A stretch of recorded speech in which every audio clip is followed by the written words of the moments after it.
Sebentar.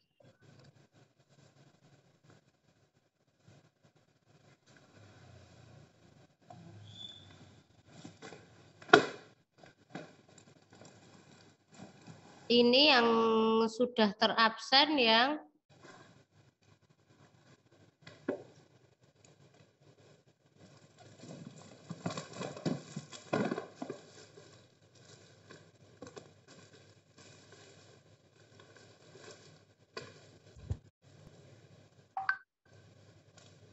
kelas B ya? Ya Ibu, yang kelas B. Yang kelas A belum? Oke. Izin masuk. Oke, gimana Mas? Untuk kelas A itu sudah saya pindahkan pada pukul 19 malam ini, Bu. Untuk Oke. absennya. Berarti nanti ya? Oke. Iya, Bu. Nanti saya ingatkan melalui Nanti aku diingatkan. Oke. Ya. Konsep teoritis sistem hukum Indonesia, peraturan dalam praktek di Indonesia, begitu ya. Oke.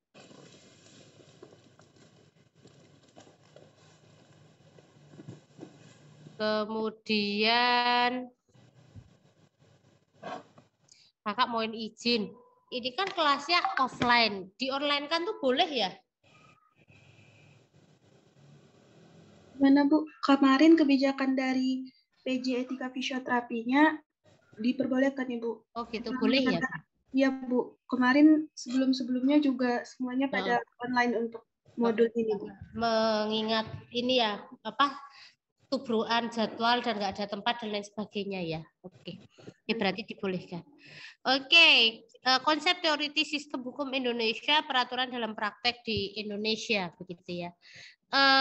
Perkenalkan dulu, saya Trihapsari Listianingrum, dosen untuk hukum kesehatan di Fakultas Ilmu Kesehatan, begitu ya. Sebenarnya terkait dengan sistem hukum itu merupakan a group of interacting, interrelate or interdependent element forming or regard as forming a collective entity, gitu ya.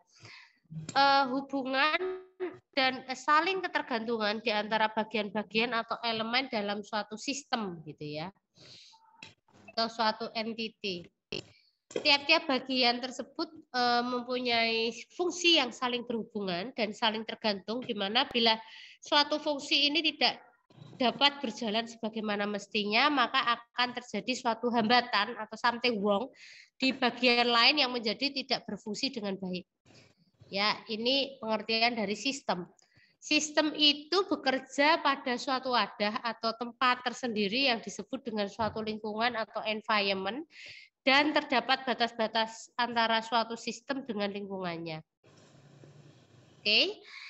Sistem itu tiap-tiap bagian tersebut memiliki fungsi yang saling berhubungan dan saling tergantung, di mana bila suatu fungsi ini tidak dapat berjalan sebagaimana mestinya, akan terjadi hambatan dan bagian lain akan terjadi tidak berfungsi dengan baik. Ya. Kemudian sistem tersebut bekerja pada suatu wadah atau environment dengan batas-batas suatu sistem dengan lingkungannya.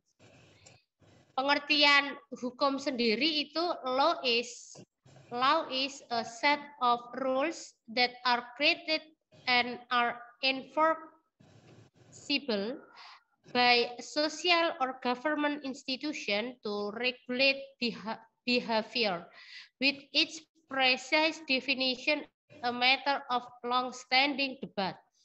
It has been variously described as a science and as the art of justice. Jadi hukum itu sebenarnya merupakan peraturan yang dibuat, gitu ya, ditegakkan oleh pemerintah untuk mengatur masyarakat, begitu ya, mengatur individu-individu yang ada di dalam suatu masyarakat tersebut dengan definisi yang tepat itu digambarkan sebagai suatu ilmu yang membahas terkait dengan bagaimana keadilan itu ditegakkan agar adil itu ya hak dan kewajibannya terpenuhi dengan baik, gitu ya.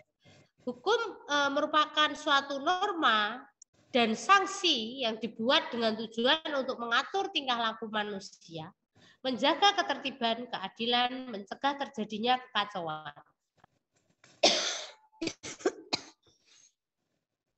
Beberapa pengertian hukum adalah ilmu pengetahuan, yakni pengetahuan yang tersusun secara sistematis atau dasar kekuatan pemikiran. Disiplin, yakni suatu sistem ajaran tentang kenyataan atau gejala yang dihadapi. Kaidah, yakni pedoman atau patokan sikap tidak atau perilaku pantas atau yang diharapkan. Kemudian tata hukum. Bentar.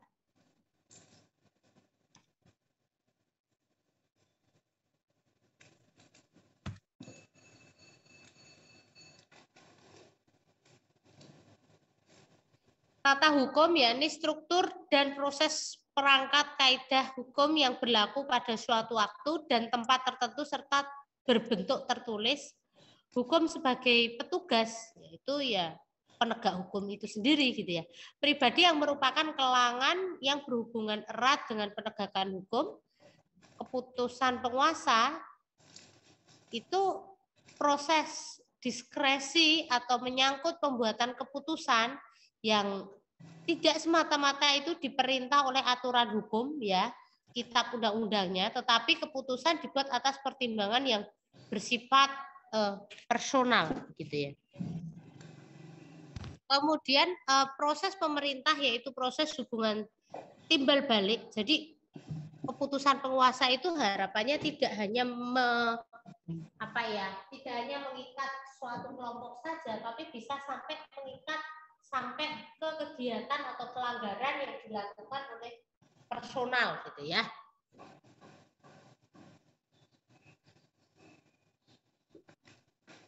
Proses pemerintahan. Proses hubungan timbal balik antara unsur-unsur pokok dari sistem kenegaraan, artinya hukum dianggap sebagai suatu perintah atau larangan yang berasal dari badan negara yang berwenang dan didukung dengan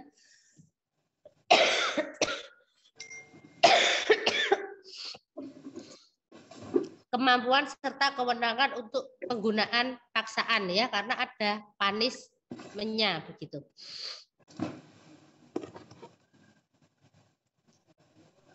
Sistem hukum.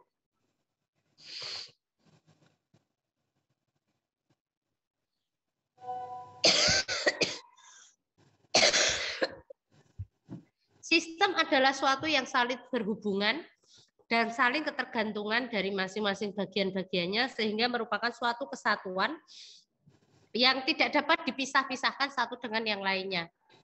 Ya, jadi di dalam suatu sistem hukum itu ada 3 komponen, yaitu ada struktural, kemudian substansi, dan komponen budaya hukum. Nanti kita lihat, oke, komponen strukturalnya.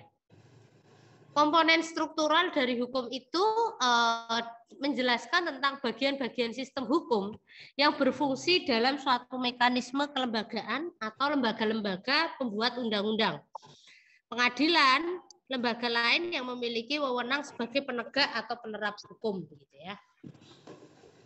Hubungan antara lembaga tersebut pada Undang-Undang 45 dan amandemennya, begitu ya.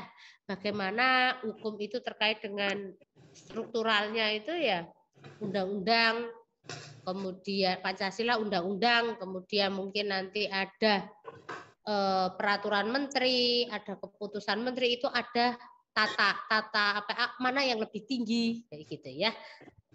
Undang-undang itu jelas undang-undang dasar, kemudian di bawahnya undang-undang, baru peraturan-peraturan gitu ya. Oke, seperti itu. Komponen atau substansi. Komponen substansi ini berisikan hasil nyata yang diterbitkan oleh sistem hukum. Ada yang sifatnya in concerto dan ada yang sifatnya in abstracto. In concerto itu adalah kaidah hukum individual. Ya, disebut dengan kaidah hukum individual karena memang sifatnya individual. Kamu kuliah? Iya, tiba-tiba ada kelas.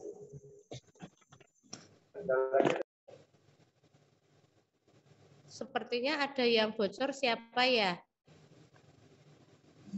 Ibu, saya Bu, mohon maaf. Ya, ya boleh. Ya, ada in concerto dan in abstracto. Ketika kita ngomongin kaidah hukum individual itu ketika seseorang membunuh kayak gitu ya, atau seseorang melakukan malpraktek, nah itu adalah kaidah hukum, contoh kaidah hukum yang in concerto, atau dia fokus ke dalam satu individu kayak gitu. Kalau kaidah hukum umum itu adalah hukum yang bersifat abstrak karena berlakunya kaidah semacam itu tidak ditujukan kepada individu tertentu, tetapi kaidah ini ditujukan kepada siapa saja yang dikenai perumusan kaidah umum tersebut. Kaidah ini dapat dibaca pada perumusan berbagai undang-undang yang ada, seumpama undang-undang kesehatan, undang-undang tenaga kesehatan, undang-undang rumah sakit, undang-undang kedokteran, seperti itu ya Kak.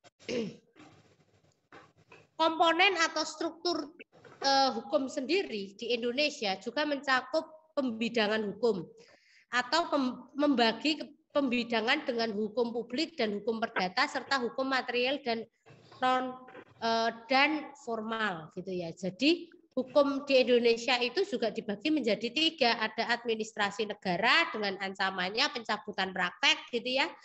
Perdata ancamannya adalah kita harus membayar secara perdata, pidana itu ancamannya adalah penjara. Komponen budaya hukum. Ya, komponen budaya hukum ini merupakan suatu sikap publik atau para warga masyarakat beserta nilai-nilai yang dipegangnya sangat berpengaruh terhadap pendayagunaan pengadilan sebagai tempat penyelesaian sengketa. Sikap-sikap dan nilai-nilai yang dipegang oleh warga masyarakat tersebut disebut budaya hukum. Sehingga budaya hukum diartikan sebagai keseluruhan nilai-nilai sosial yang berhubungan dengan hukum beserta sikap-sikap yang mempengaruhi hukumnya. Bagaimana terkait dengan budaya hukum kita? Apakah sudah mulai tertib atau enggak? Nah, kita lihat. Tujuan asas hukum atau dinamakan dengan principle of legality. Ya, ada 7 ya. Yang pertama, sistem hukum harus mengandung aturan-aturan, ya jelas ya. Artinya bahwa ia tidak boleh hanya sekedar keputusan atau ad hoc saja. Ad hoc itu karena ada something that diambil keputusan sementara begitu. Itu tidak bisa gitu ya, harus dalam bentuk peraturan. Peraturan-peraturan yang telah dibuat harus diumumkan. Jadi harus diumumkan, nggak boleh punya peraturan terus disimpan sendiri, itu bukan hukum gitu ya. Tidak boleh ada peraturan yang berlaku surut. Berlaku surut agar dapat dipakai sebagai pedoman tingkah laku juga bisa digunakan sebagai pedoman yang ditujukan untuk masa yang akan datang. Jadi seumpama kayak gini. Terkait dengan penulisan berlaku surut. Jadi kalau di peraturan itu ada peraturan ini ditandatangani pada tanggal peraturan ini mulai berlaku mulai dari tanggal ditandatanganinya, seumpama kayak gitu. Ternyata di dalam peraturan itu ada pelanggaran sebelum peraturan itu ditandatangani, maka peraturan itu tidak bisa digunakan. Bisa dipahami ya?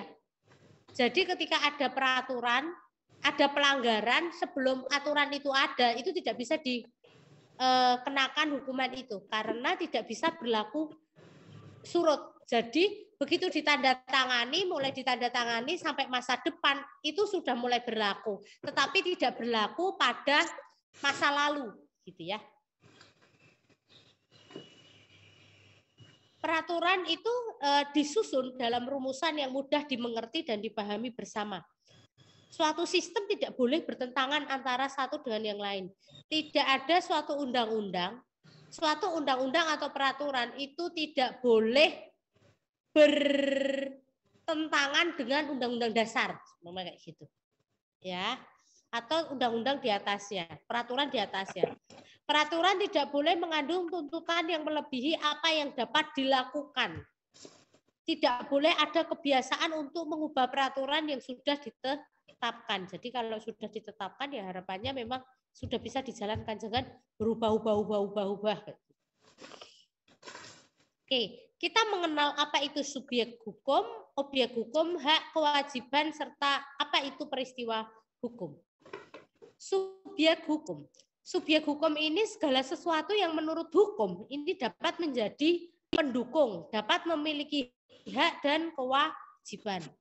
Subjek hukum memiliki kewenangan bertindak menurut tata cara yang ditentukan oleh atau dibenarkan hukum. Subjek hukum ini dikenal dalam ilmu hukum adalah manusia dan badan hukum. Jadi subjek hukum itu siapa? Manusia dan badan hukum. Apa itu manusia? Manusia yang seperti apa yang bisa menjadi subjek hukum? Apakah setiap manusia ini bisa menjadi subjek hukum? Tentu tidak, gitu ya. Oke. Badan hukum itu yang seperti apa sih yang disebut dengan badan hukum? Kita pelajari lebih lanjut. Manusia, natur person. Menurut hukum adalah setiap orang yang mempunyai kedudukan yang sama selaku pendukung hak dan kewajiban. Pada prinsipnya orang sebagai subjek hukum dimulai sejak ia lahir dan berakhir setelah dia meninggal. Jadi kasus aborsi pun itu sebenarnya juga sudah kita menghilangkan hak dia untuk lahir. Sehingga juga menjadi suatu kasus yang dalam tanda kutip ini juga kegiatan melanggar hukum. Jadi seorang yang lahir itu sudah langsung dia menjadi subjek hukum. Seorang yang dianggap tidak cakap bertindak atau melakukan perbuatan hukum disebut dengan person miserable, gitu ya. Siapakah person miserable itu? Anak yang masih di bawah umur atau belum dewasa. Di bawah umur itu belum 21 tahun atau belum menikah. Itu dia masih di bawah naungan orang tuanya atau orang yang seumpama dia punya suatu orang yang dewasa yang berada di bawah pengampuan atau kuretel, seumpama sakit ingatan, seumpama orang yang sudah sepuh sekali sehingga dia sudah Alzheimer mungkin kayak gitu, atau sudah demensia, atau mungkin orang dengan sindrom Down, atau mungkin anak-anak, atau mungkin yang kita anggap dia tidak bisa mengambil keputusan dengan baik, gitu ya. Yang kedua adalah seorang pemabuk atau pemboros, pejudi, gitu. Karena dia tidak dalam kondisi yang sehat, stabil untuk mengambil suatu keputusan. Oke, badan hukum, person, ya. Badan hukum itu ada yang privat, ada yang publik. Badan hukum privat itu contohnya ada PT, firma, CV, koperasi, yayasan, persero, BUMN, BUMD, sebagainya. Itu private. Private itu dalam tanda kutip ya swasta, gitu ya. Kalau badan hukum publik seperti negara, pemerintah daerah, desa, persyarikatan, bangsa-bangsa, seperti itu contohnya. Objek hukum. Oke, kita tadi sudah mengenal. Jadi subjeknya itu bisa manusia, seseorang, dan tidak semua seseorang itu bisa menjadi subjek. Ada juga badan hukum. Badan hukum ini ada yang private, ada yang publik, gitu ya. Sekarang kita belajar objek hukum. Objek hukum itu segala sesuatu yang bermanfaat bagi subjek hukum dan dapat menjadi objek dalam suatu hubungan. Menurut terminologi istilah ilmu hukum, objek hukum ini disebut pula bisa benda atau barang. Tapi ada juga yang sampai dia objek hukum tapi nggak bisa dipegang, gitu ya. Sedangkan benda atau barang menurut hukum adalah segala barang dan hak yang dapat dimiliki dan bernilai ekonomis, dapat dimiliki bernilai ekonomis dan dibedakan atas sebagai berikut. Benda itu ternyata ada yang berwujud dan tidak berwujud. Benda berwujud yaitu segala sesuatu yang dicapai atau dilihat dari dan diraba dengan panca indera. Rumah, meja, tanah, kuda, pohon, kelapa, pohon kelapa, pohon apalah gitu ya. Itu bisa kita lihat.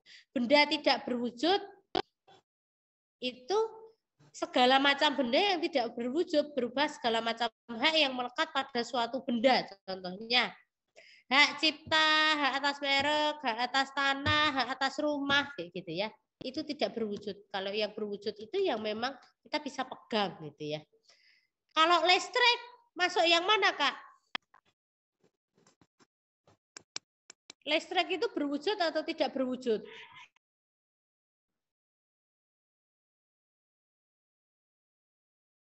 Halo, kalau listrik ikut mana? Listrik ikut benda tidak berwujud, gitu ya, tidak berwujud. Termasuk air, listrik kayak gitu. Bisa nggak sih Bu kena masalah hukum cuma masalah listrik? Bisa aja kalau ternyata suatu saat dari PLN itu ketahuan Anda gantol gitu ya, gantol itu nyuri listrik. Listrik itu bisa dicuri nggak? Bisa gitu ya. Oke. Oh tuh bisa kena hukum, bisa ya. Benda bergerak dan benda tidak bergerak. Bergerak itu sifatnya dapat bergerak sendiri seperti hewan, dapat dipindahkan kursi, meja, buku.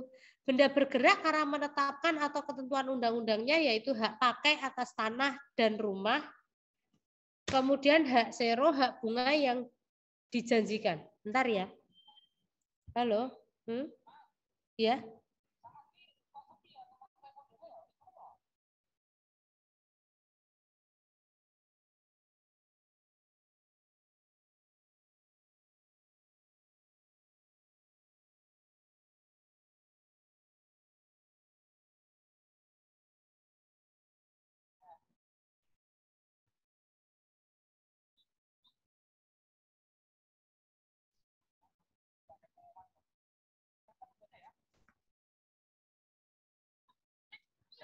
Oke. Selanjutnya ada benda bergerak karena penetapan ketentuan undang-undang yaitu hak pakai gitu ya. Benda tidak bergerak.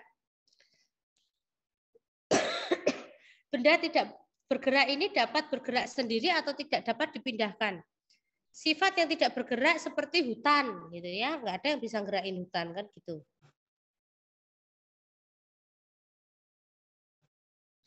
Kemudian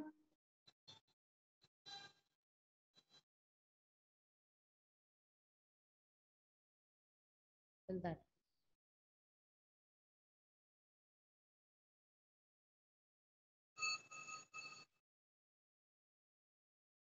Kemudian menurut tujuannya setiap benda dihubungkan dengan sifatnya tujuannya benda dihubungkan dengan benda yang karena sifatnya tidak bergerak seperti wastafel di kamar mandi, ubin alat percetakan yang besar di pabrik kayak gitu.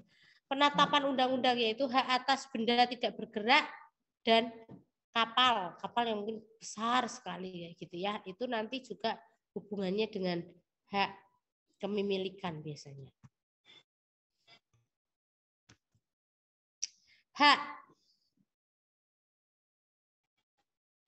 Hak itu sesuatu yang penting bagi seseorang yang dilindungi oleh hukum.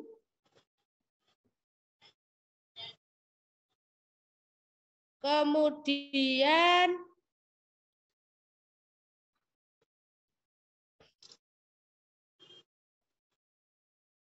hak adalah kekuasaan wewenang yang oleh hukum diberikan kepada seseorang atau suatu badan hukum dan yang menjadi tantangannya adalah kewajiban orang lain, badan hukum lain untuk mengakui kekuasaan itu. Jadi ketika di situ itu ada hak, pasti di situ ada kewajiban begitu ya.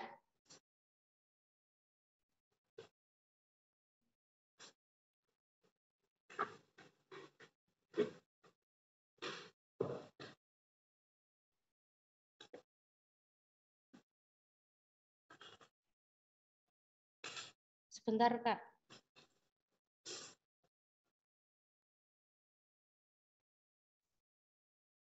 Hak adalah kekuasaan yang diberikan oleh hukum kepada seseorang dengan maksud melindungi kepentingan seseorang tersebut, termasuk pasien itu perlu. Halo, Assalamualaikum, hari ini libur, Pak. Ya, jadi terkait dengan hal tersebut, maka hak itu merupakan sesuatu yang memang dia dilindungi. Pasien itu punya hak untuk bisa diberikan perawatan yang terbaik, begitu ya. Nah, ketika diberikan perawatan yang terbaik itu, dalam tanda kutip, dia juga hak untuk tidak kena malpraktek itu juga dilindungi secara hukum. Hak itu memiliki 5 ciri, diletakkan pada seseorang yang disebut sebagai pemilik atau subjek dari hak tersebut, disebut juga sebagai orang yang memiliki wewenang atau barang atau menjadi sasaran dari hak tertentu. Kemudian tertuju kepada orang lain, menjadi pemegang kewajiban sehingga antara hak kewajiban terdapat hubungan yang korelatif.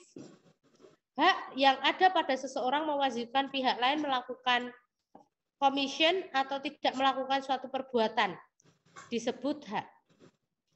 Komision atau omission ini menyangkut suatu yang disebut objek hak. Ya, haknya apa gitu ya. Orang kalau udah ngelakuin pelayanan fisioterapi tentu saja ada haknya di situ. Setiap hak menurut hukum mempunyai peristiwa tertentu yang menjadi alasan melekatnya hak itu pada pemiliknya. Kewajiban sesungguhnya merupakan beban yang diberikan oleh hukum kepada orang atau badan subjek hukum, misalnya kewajiban seseorang atau badan hukum untuk membayar pajak dan lahirnya karena ketentuan undang-undang. Contohnya, kewajiban. Jadi kalau kita juga bisa melihat hak dan kewajiban nakes itu ada di Undang-Undang Tenaga Kesehatan, seperti itu juga ada. Kewajiban itu ada yang mutlak, karena kewajiban ini tidak mempunyai pasangan hak, misalnya kewajiban tertuju pada diri sendiri yang umumnya berasal dari kekuasaan, itu hak mutlak.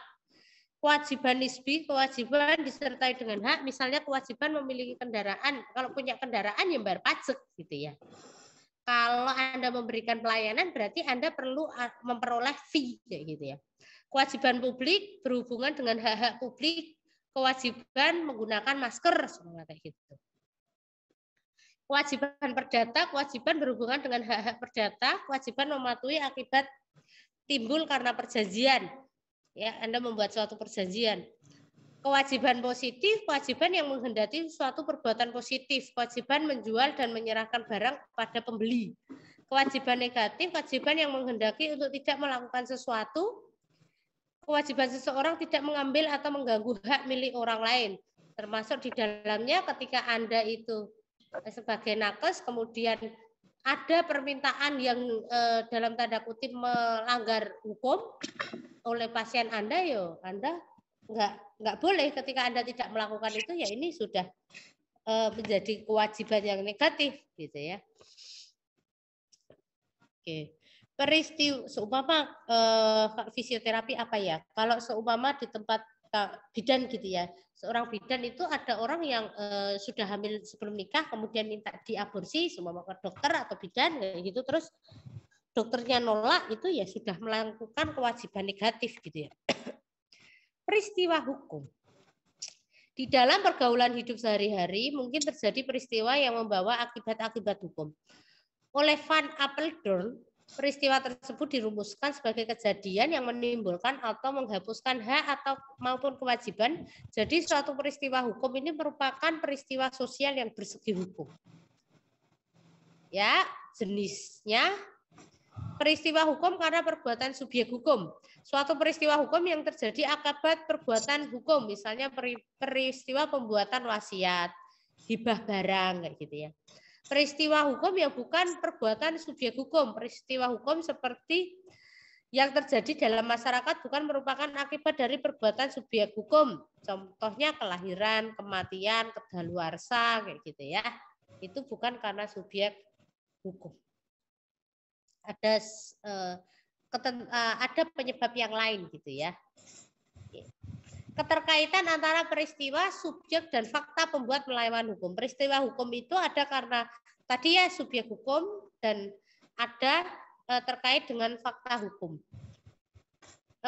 Peristiwa yang terkait dengan perbuatan tadi perbuatan hukum, tindakan materialnya adalah menurut hukum melaksanakan tugas yang diberikan dibebankan, misal mahasiswa belajar.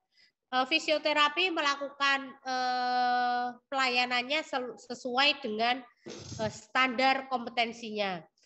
Ya, tindakan melawan hukumnya gitu ya, perbuatan subjek hukum yang mempunyai akibat hukum yang tidak dikehendaki, contohnya malpraktek. Kalau fakta hukum itu ada keadaan, misalnya adanya gempa bumi yang mengakibatkan rumah yang diasuransikan rusak atau kebakaran seperti itu. Kemudian peristiwa itu berkaitan dengan tindakan manusia, misalnya orang yang melahirkan bayi, tidak berkaitan dengan tindakan manusia, orang dewasa yang gila, umpama seperti itu. Itu peristiwa. Kaidah hukum dan pembedaan hukum. Kaidah hukum sendiri yaitu perundang-undangan yang dibuat melalui proses sah serta tidak tertulis yang ditaati oleh warga masyarakat. Jadi kaidah itu yang tertulis berarti itu peraturan, norma gitu ya. Tidak tertulis itu adalah aturan-aturan yang tidak tertulis. Itu apa norma? Kalau norma hukum jelas tertulis, kayak tidak tertulis ya norma susila, norma agama, norma sosial seperti itu. Kaidah hukum ditujukan pada sikap lahir manusia atau perbuatan konkret manusia. Dalam hal ini tidak dipersoalkan sikap batin manusia apakah baik atau buruk, karena yang menjadi objek perhatian adalah bagaimana sikap dan perbuatan lahiriah dari manusia itu sendiri. Oke, kita masuk di hukum kesehatan. Apa sih hukum kesehatan itu? Jadi hukum kesehatan ini adalah suatu ketentuan yang berhubungan langsung dengan pemeliharaan atau pelayanan kesehatan dan penerapannya. Tertulis mengenai hubungan antara pihak pemberi pelayanan kesehatan dengan masyarakat atau anggota masyarakat. Jadi sudah disampaikan, kita punya bisa terancam baik itu pidana, perdata, dan administrasi negara. Tujuan hukum kesehatan itu ya menjamin kepastian hukum penyelenggara dan penerima pelayanan kesehatan. Memberikan perlindungan yang menyeluruh bagi penyelenggara dan penerima pelayanan kesehatan. Hubungan hukum kita itu ya ada health service, ada kepercayaan, expertise, dan profesional standar gitu ya. Ini pemberi layanan kepada pasien. Di mana kita itu merupakan juga melakukan suatu perjanjian, enggak? Perjanjian usaha maksimal atau kita sebut dengan inspanning verbentenis gitu ya. Dan bukan suatu perjanjian yang menjanjikan hasil, kita hanya menjanjikan usaha yang maksimal. Ada orang terkilir, kita menjanjikan akan berusaha secara maksimal seorang fisioterapi ini untuk mengembalikan fungsi fisiologisnya, semua kayak gitu. Tapi kita tidak bisa menjanjikan, Ibu nanti 2 minggu ke sini insya Allah sudah sehat. Pasti sudah sehat, itu nggak boleh. Gitu ya. Karena kita nggak pernah tahu apa yang dilakukan si ibu ini sebelumnya, dalam tanda kutip. Mungkin ibunya ini kita terapi dengan baik, tapi di rumah polanya nggak baik. Semua kayak gitu. Hubungan tenaga kesehatan, pasien dan rumah sakit ya sama-sama merupakan subjek hukum ya. Kalau ini badan hukum, kalau ini manusia, subjek hukum memiliki sama-sama memiliki hak kewajiban dan tanggung jawab hukum, baik itu perdata, pidana maupun administrasi negara. Oke. Peraturan yang bersinggungan dengan fisioterapi tentu saja ada Undang-Undang Kesehatan, Undang-Undang Nakes, Undang-Undang Tenaga Kesehatan, Peraturan Menteri Nomor 80 2013 penyelenggaraan pekerjaan dan praktek fisioterapi, dan Permen 65 tahun 2015 tentang standar layanan. Ini sudah masuk yang di bab 2 tentang praktik. Standar pelayanan fisioterapi ini adalah merupakan suatu pedoman yang diikuti. Ini undang-undangnya yang terakhir ya, Undang-Undang 65 2015. Diikuti oleh fisioterapis dalam melakukan pelayanan fisioterapi. Fisioterapi adalah bentuk pelayanan kesehatan yang ditujukan kepada individu, kelompok, mengembangkan, memelihara, dan memulihkan gerak dan fungsi tubuh sepanjang rentang kehidupan dengan menggunakan penanganan baik itu manual, peningkatan geraknya, atau peralatan fisik, elektroterapeutis, dan mekanis, pelatihan fungsi, dan komunikasi. Fisioterapis ini adalah setiap orang yang lulus pendidikan fisioterapi sesuai dengan ketentuan peraturan perundang-undangan. Fasilitas pelayanan kesehatan ini tempat yang digunakan penyelenggaraan baik itu promotif, preventif, kuratif, rehabilitatif dilakukan baik itu kepada pemerintah, masyarakat atau pemerintah daerah. Organisasi profesi jelas IV ya. Pengaturan standar pelayanan fisioterapi bertujuan untuk memberikan acuan bagi penyelenggaraan pelayanan fisioterapi yang bermutu dan dapat dipertanggungjawabkan, memberikan acuan dalam pengembangan pelayanan fisioterapi di fasilitas pelayanan kesehatan, memberikan perlindungan dan kepastian hukum baik itu kepada fisioterapis dalam penyelenggaraan pelayanan fisioterapinya, serta kepada pasien atau klien sebagai penerima layanan fisioterapi. Standar pelayanan fisioterapi ini meliputi penyelenggaraan pelayanan, manajemen, pelayanan sumber daya. Standar pelayanan fisioterapi itu harus diterapkan dalam pemberian pelayanan pada pasien, klien pada semua kasus. Penata laksanaannya pada masing-masing kasus disusun oleh OP dan disahkan oleh Menteri. Ketentuan lebih lanjut mengenai standar pelayanan fisioterapi dimaksud yang ayat 1 tercantum dalam lampiran yang merupakan bagian tidak terpisah dari permen ini. Pelayanan fisioterapi di puskesmas, ya nanti ada yang di puskesmas, di rumah sakit maupun di praktek. Jadi fisioterapi itu bisa di puskesmas, ya, vaskes dasar, vaskes rujukan dan juga di klinik gitu ya. Pelayanan fisioterapi di puskesmas memberikan pelayanan kesehatan gerak dan fungsi tubuh kepada baik itu individu kelompok yang bersifat umum dengan mengutamakan pelayanan pengembangan dan pemeliharaan melalui pendekatan promotif preventif tanpa mengesampingkan pemulihan, pendekatan kuratif dan rehabilitatif. Kegiatan promotif preventif termasuk di dalamnya ada screening, memberikan pengurangan nyeri, dan program untuk meningkatkan fleksibilitas daya tahan dan keselarasan postur dalam aktivitas sehari-hari. Selain upaya promotif dan preventif, fisioterapi juga memberikan layanan pemeriksaan, pengobatan, dan membantu individu dalam memulihkan kesehatan serta mengurangi rasa sakit. Ya, itu mungkin bisa untuk yang mengurangi rasa sakit ini di kuratif dan rehabilitatif.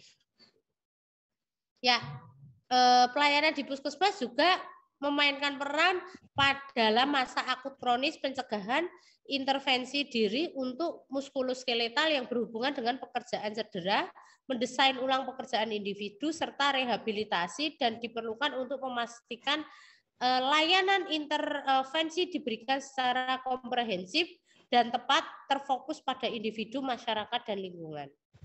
Pelayanan fisioterapi di rumah sakit umum. Pelayanan fisioterapi di rumah sakit umum sesuai dengan klasifikasinya memberikan pelayanan kesehatan kepada individu untuk semua jenis gangguan gerak dan fungsi tubuh paripurna melalui pendekatan baik itu preventif, promotif, kuratif, dan rehabilitatif.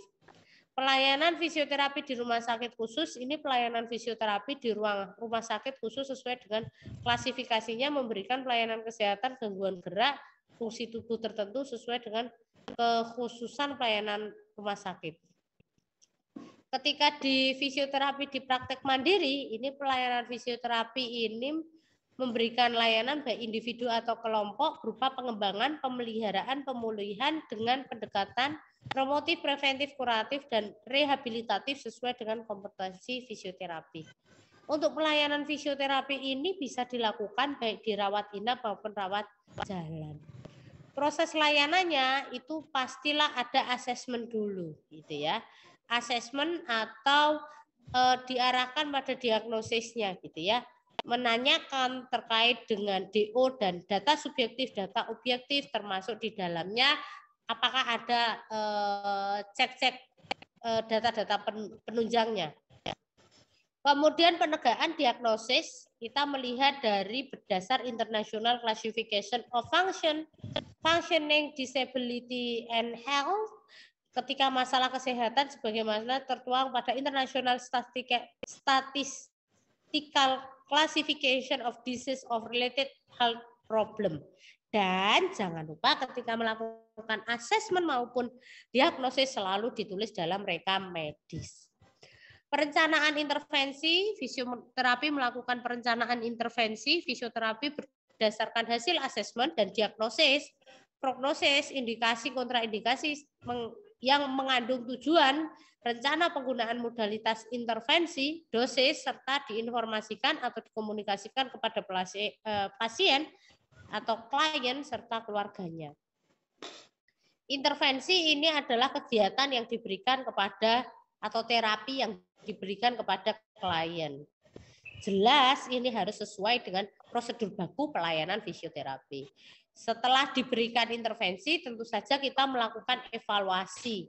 Ya, sesuai apakah perencanaan intervensi ini dapat berupa kesimpulan termasuk tidak terbatas pada rencana penghentian program atau merujuk ke dokter gitu ya. Tapi kewenangan melakukan evaluasi, reevaluasi didasarkan hasil kredensial fisioterapi yang ditetapkan oleh pimpinan fisioterapis. Dan ada fungsi komunikasi edukasi. Fisioterapi menjadikan komunikasi dan edukasi kepada pasien, keluarga, tenaga kesehatan lain, serta masyarakat sebagai bagian dari proses pelayanan fisioterapi berkualitas dan berfokus pada pasien. Fisioterapi ini memiliki dan menggunakan identitas resmi yang mudah dilihat, dipahami oleh pasien, keluarganya, serta pemangku kepentingan yang merupakan bagian dari identitas profesi. Fisioterapis memperkenalkan diri, memberikan informasi mengenai kondisi pasien, rencana tindakan, termasuk komunikasi terapeutik pada pasien dan keluarga. Dan jangan lupa setiap kegiatan yang kita lakukan itu selalu didokumentasikan. Prosedur pelayanan secara umum, ini ada prosedur fisioterapi tertuang dalam Miscellaneous Diagnosis and Therapeutic Procedure, International Classification of Disease, kemudian revisi dari Clinical Modification, ada dikelompokkan dalam kode 93, atau Physical Therapy, Respiratory Therapy, Rehabilitation, and Related Procedure, itu sebagai berikut. Ada diagnosis fisioterapi, physical therapy exercise, other physical therapy musculoskeletal manipulation, other physical therapy therapeutic procedure, skeletal traction and other traction, other immobilization, pressure and attention to wound, osteopathic manipulative treatment and other rehabilitation therapy, serta respiratory therapy. Ya. Dalam pelayanan kita itu memperhatikan hak pasien dan keluarga ya. Fisioterapi itu menghormati kebutuhan pasien klien yang berkaitan dengan pelayanan yang diberikan itu sesuai dengan kebutuhan kliennya. Fisioterapi ini membangun kepercayaan dengan komunikasi terbuka dengan klien, tetapi juga memahami dan melindungi nilai budaya, psikososial, dan spiritual dari lingkungan klien. Fisioterapi memahami kebijakan dan prosedur yang berkaitan dengan hak pasien dan keluarga dan menghormatinya, serta mendapatkan semua informasi yang berhubungan dengan pelayanan yang diberikan, termasuk informasi sumber pelayanan fisioterapi yang dapat diakses dengan mudah oleh pasien klien jika membutuhkan pelayanan fisioterapi lanjutan. Oke Kak, materi saya sudah selesai. Monggo dari teman-teman apakah ada pertanyaan atau diskusi? Mungkin kita diskusi aja ya Kak. Monggo. Iya Bu. Ya, monggo ada diskusi.